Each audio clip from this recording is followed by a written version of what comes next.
भविष्य निर्माण के लिए आवश्यक है इतिहास पढ़ना। जैसे एक आदर्श नदी के 3 अवस्थाएं होती है, पर्वतीय अवस्था, मैदानी अवस्था और डेल्टाई अवस्था, और प्रत्येक अवस्था में नदी का चरित्र समान नहीं होता। ठीक उसी प्रकार इतिहास के काल विभाजन के संदर्भ में है। मनुष्य जब से पत्थर के हथियार इस्तेमाल करना सीखा और आज जब मनुष्य परमाणु शस्त्र का आविष्कार कर रहा है, दोनों में धारावाहिकता के बावजूद भी इनके बीच में बहुत अंतर है। बीच बीच में ऐसी घटनाएं घटती है जो पूर्व समय से बिल्कुल अलग होता है। आग का आविष्कार और चक्के का आविष्कार, इन सभी घटनाओं के आधार पर ही इतिहास का युग विभाजन किया जाता है।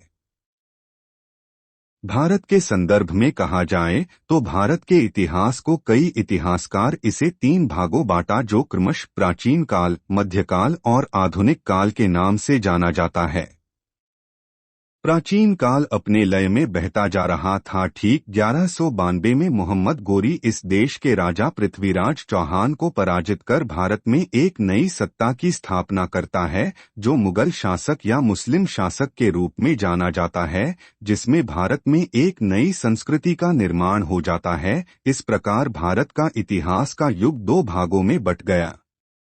वर्षों से उत्थान पतन के बाद मुस्लिम शासन चल रहा था, लेकिन 1757 में रॉबर्ट क्लाइव द्वारा प्लासी के युद्ध में सिराजुद्दौला को हराने के बाद भारत में एक नई शासन व्यवस्था शुरू होती है।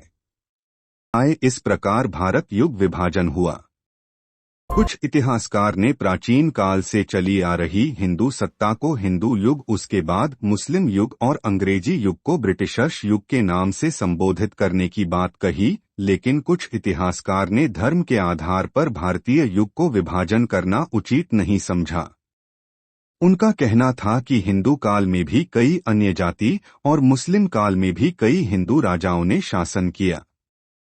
अतः भारतीय युग को हिंदू युग के बदले प्राचीन युग, मुस्लिम युग के बदले मध्य युग और ब्रिटिशर्स युग के बदले आधुनिक युग कहा जाने लगा। यूरोप में 476 तक के युग को प्राचीन युग, 1453 तक को मध्य युग और अभी तक के युग को आधुनिक युग माना जाता है।